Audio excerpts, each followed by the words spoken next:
Yo, what's up, guys? Holding Attitude here, bringing you chapter 306 of Seven Deadly Sins, no Tazai, um, known as the last stop of a long journey. This was a good conclusion. Again, I'm still kind of hurt that it would end soon. I was always in the, believing aspect that we had more to the story.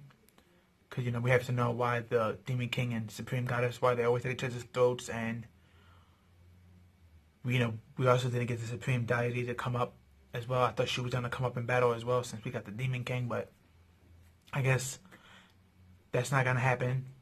But other than that, this was a really great chapter. Some good stuff went down. Everybody's happy about them finally being able to, defeat the Demon King, and all his minions are leaving and whatever. And we see that in the beginning of the chapter, we have Leonis getting attacked. And the king almost got attacked by one, but I believe his name is Reinhard, the guy who can paralyze you with his magic, the guy who's always wearing a mask with the long black hair. He went to intercept the thing and block it, but the demon stopped and turned around and left. And they all left, and everybody was like, oh, this is a miracle. And we found out they all left because they knew the Demon King is defeated, and his 10 commandments are also no longer, which were the generals of the army. So if there's no generals, which are the heads, there's no point of soldiers being there, so they leaving. Where they're going, that's a whole nother story / arc in discussion, but the main chapter was focused on Elizabeth and Meliodas. You have the end that she is kind of sad, even though everyone else is happy that they defeated the Demon King. And she brought up a good point that a lot of people forget, and that was she's still going to die, Elizabeth, because they need to break her curse. And we have this funny panel where Meliodas be like, oh, we don't have to do that no more. And everyone was like, what? He's like, yeah, I have a way to break the curse now. He's like, funny thing is, when I broke out of purgatory, I kind of learned some new tricks from the atmosphere there. So I guess Bond wasn't the only one who learned something physically or him being there. Meliodas now had a trick up his sleeve as well, especially now that he has not just his original power back, but he's also stronger now, plus what he learned from purgatory. So they are both highly broken.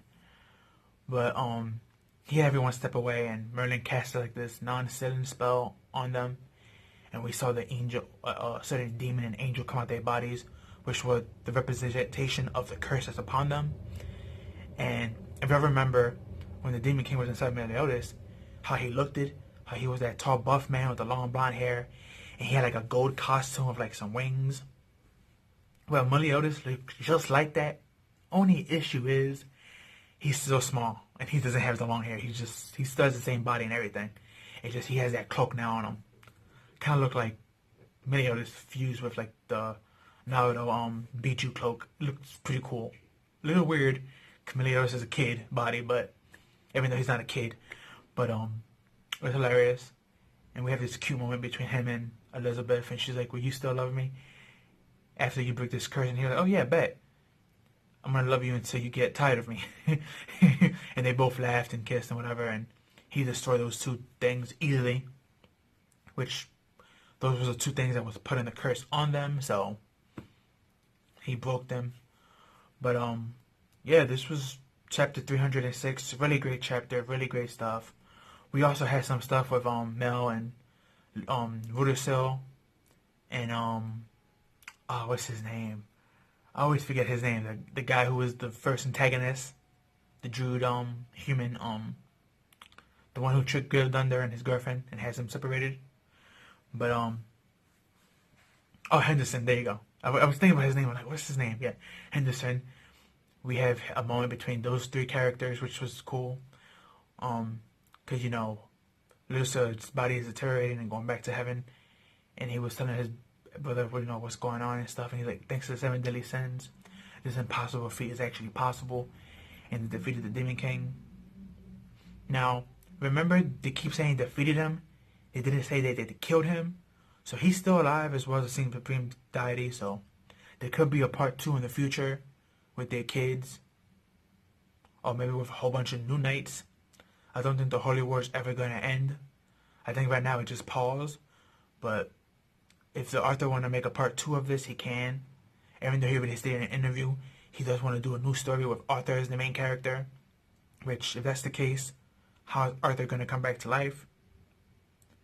You know, that needs to be explained.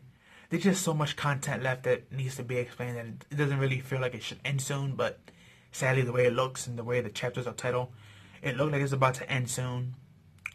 But yeah, it was a great chapter, you know, seeing everybody happy and stuff like that, and seeing everybody celebrate, and everyone now is headed back to Leonis, back home to rebuild and gather and, you know, call their troops.